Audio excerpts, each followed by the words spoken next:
Il est 20h sur la télévision Prestige TV. Mesdames et messieurs, bonsoir. Voici les titres. À la une de ce jeudi 4 janvier 2024, la présidente du Haut Conseil du dialogue social a lancé ce week-end à Saly, dans le département de Mbour, un appel aux acteurs politiques et aux populations de manière générale afin qu'ils contribuent à la tenue d'une élection présidentielle apaisée le 25 février prochain. Vous verrez les détails. Le cadre de concertation et de coopération des ruraux était en conclave hier mercredi à Kaolack pour statuer à la révision de la loi d'orientation agri-silvopastorale en vue d'une bonne prise en compte des besoins des femmes du monde rural. Dans l'actualité également, vous verrez votre rubrique en route vers la CAN avec El Hadj Fallou Ndaw. L'actualité nationale, internationale et la page sportive boucleront cette présente édition. Le développement, c'est dans une poignée de secondes.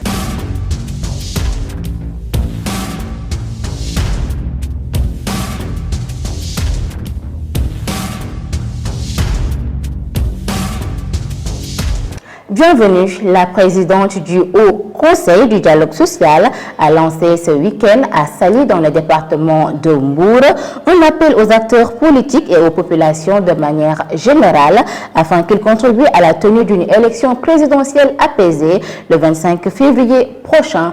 Elle s'exprimait lors de la 33e assemblée plénière du Haut Conseil du dialogue social. Je vous propose de suivre Inance Intap Ndiaye. Nous savons que ce document vient d'être adopté et nous avions déjà élaboré, nous, notre plan triennal.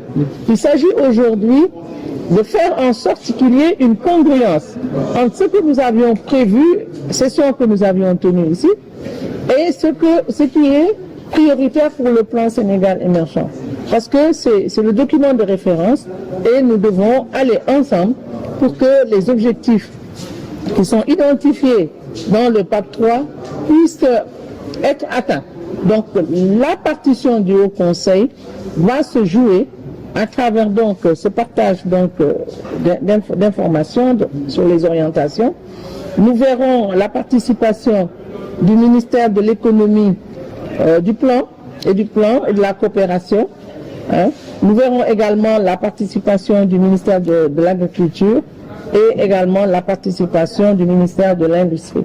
Vous savez, ce sont des secteurs qui sont extrêmement importants et nous les avons conviés pour venir partager avec nous justement ce document qui vient d'être validé par le gouvernement. Le Sénégal est un pays qui est quand même qui a sa marque de démocratie et je pense qu'il faut conscientiser au niveau des services, et ça c'est la tâche du gouvernement, conscientiser les agents pour qu'ils soient présents à leur poste pendant cette période. Des élections apaisées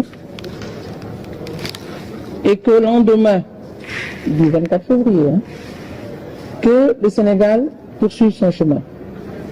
Je pense que nous sommes cités en modèle. Nous ne devons pas tomber de ce piédestal.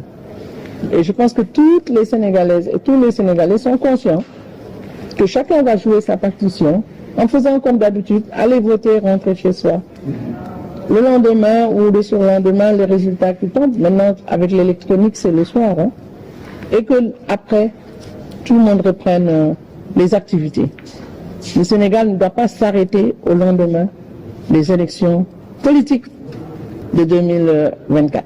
À présent, parlons société dans cette édition. Le cadre de concertation et de coopération des ruraux était en conclave hier, mercredi, à Kaolack pour statuer à la révision de la loi d'orientation agri-silvopastorale en vue d'une bonne prise en compte des besoins des femmes du monde rural. Yaram Fall Nyan, présidente des femmes du CNCR, que je vous propose de suivre. En train de réfléchir sur la contribution des femmes par rapport à la souveraineté alimentaire, mais par rapport à la révision de la loi agro-silvopastorale. Parce que ça fait 20 ans qu'on a élaboré et adopté cette loi-là.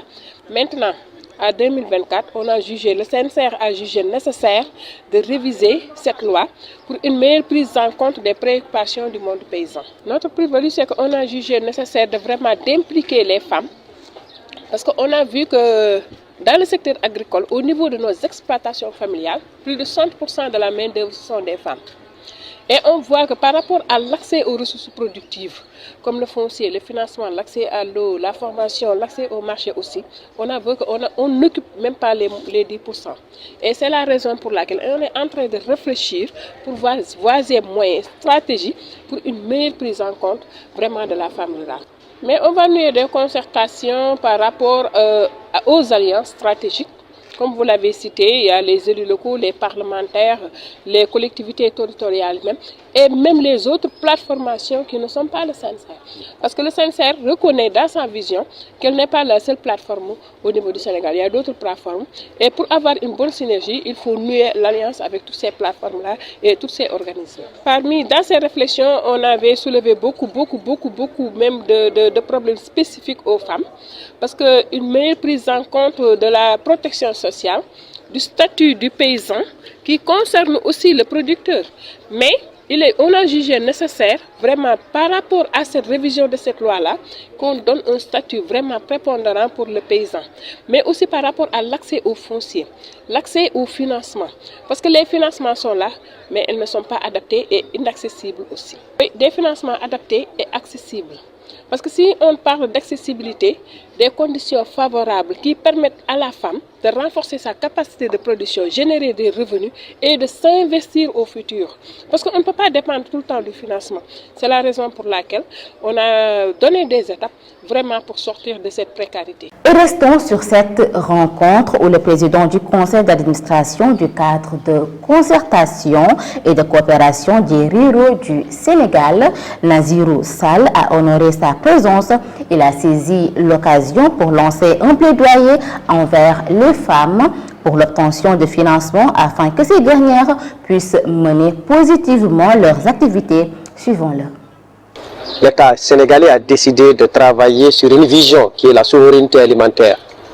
Elle n'aurait de sens que s'il y a des instruments qui l'accompagnent. Ici, les femmes se sont donné rendez-vous pour réfléchir effectivement sur 3 questions importantes. La première question qui coïncide avec 2024, l'évaluation de la loi agro-silvopastorale, de revoir, de faire le point de la non-application de cette loi.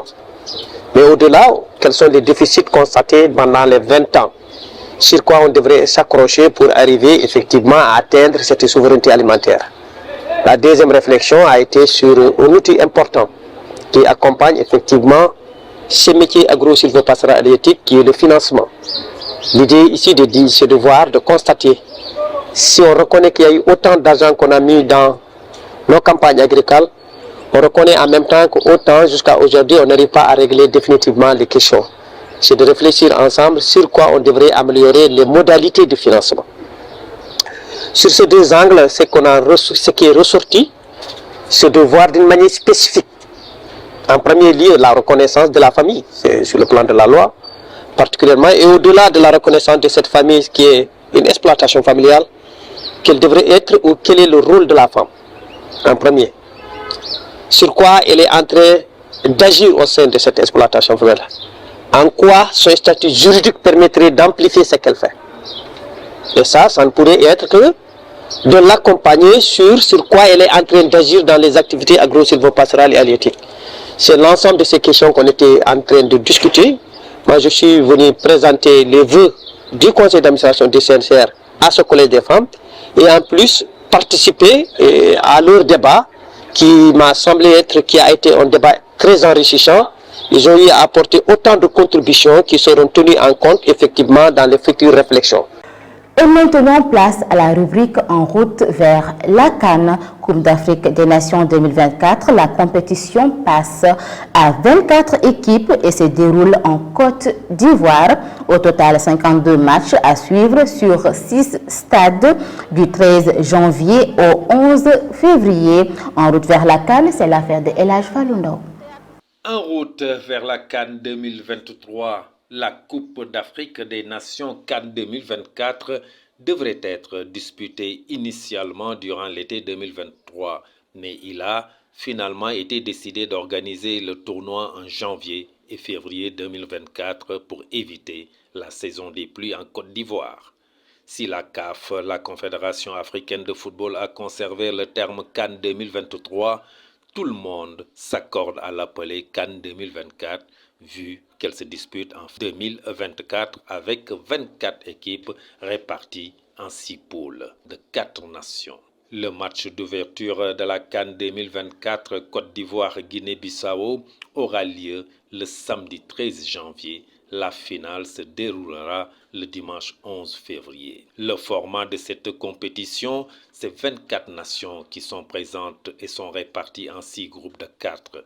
Après la phase de poule, place à une phase à l'élimination directe. Les 2 premiers de chaque groupe, plus les 4 meilleurs troisièmes, soit 16 équipes, se qualifieront pour les 8e de finale et ensuite aux quarts de finale, demi-finale et finale. Au total, 52 matchs seront disputés sur 6 stades différents. Les stades Alassane Ouattara à Abidjan avec 60 000 places, les stades Félix Houphouët-Boigny à Abidjan 45 000 places, les stades de la Paix à Bouaké 40 000 places, les stades Charles Konambani à Yamoussoukro 20 000 places, les stades Amadou Koulibaly à Koroko 20 000 places et le stade Laurent Poko à San Pedro avec une capacité de 20 000 places.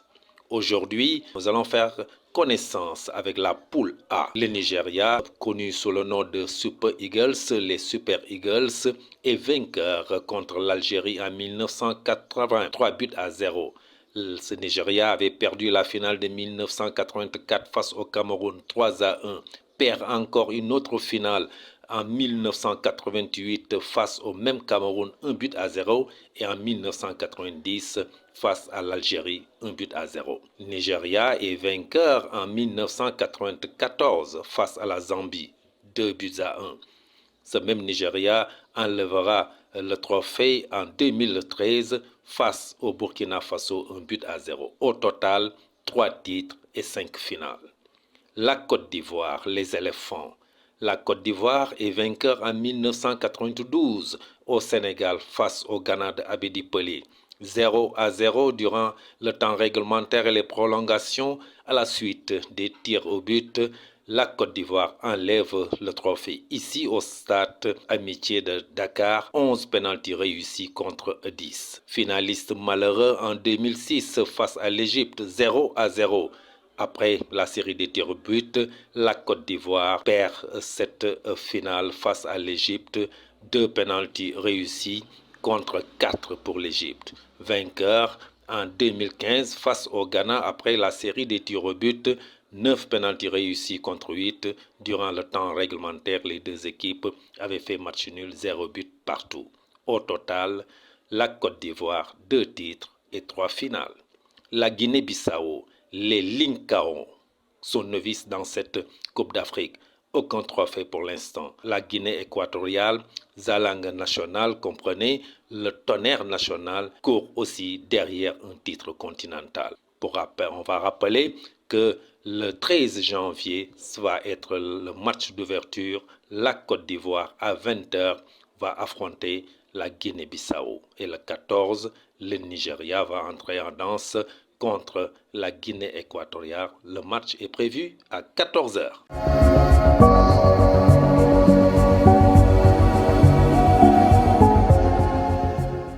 La date de l'investiture de Amadou Ba par le Benno Bokk Yakaar est enfin connue, nous dit Mame Biram Cissé Gaye.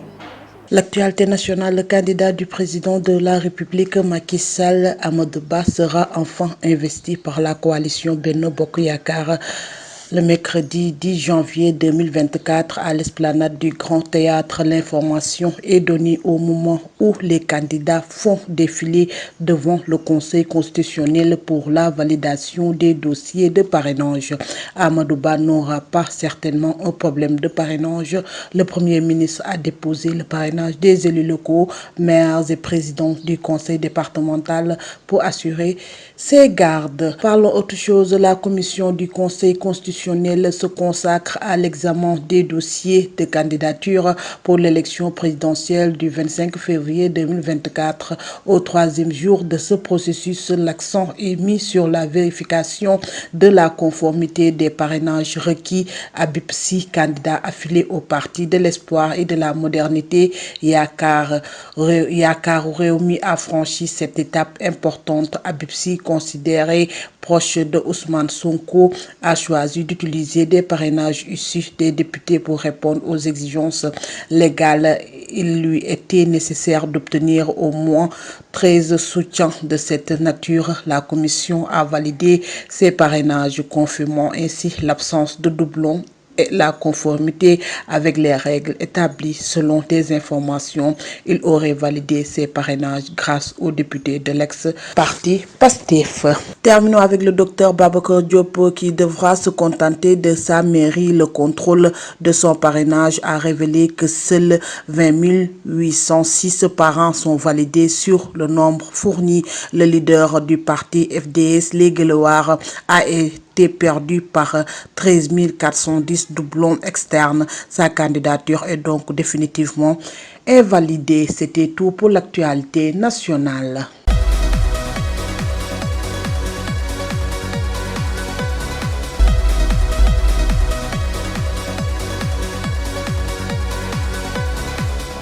En visite à Nairobi, le général Hemditi s'entretient avec le président kenyan.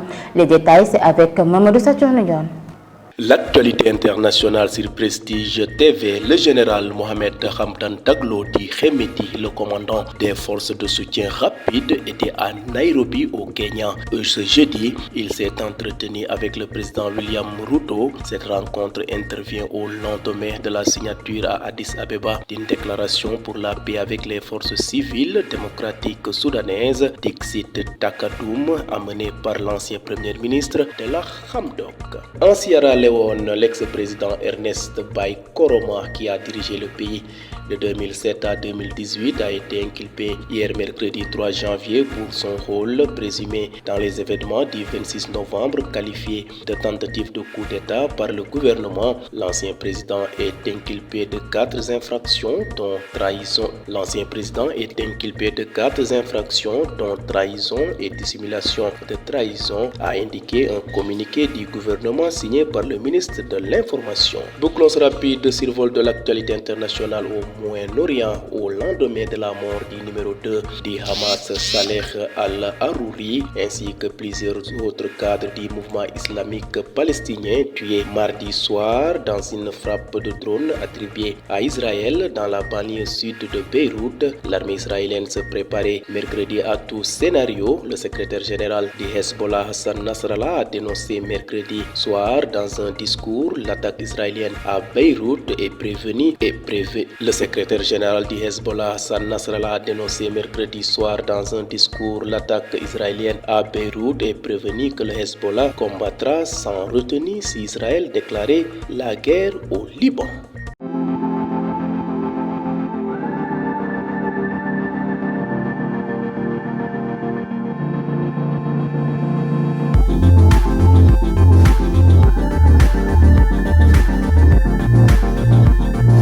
Le Casa Sport arrache la victoire contre Teungueth et s'offre son deuxième succès de la saison.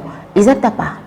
Teungueth FC n'est plus invincible. Le club rufisquois a essuyé sa première défaite de la saison sur la pelouse du Casa Sport ce mercredi par 3-2. Avec cette victoire, le Casa Sport reste toujours à la dernière place du classement à un point du premier non relégable, le Diamono de Fatick.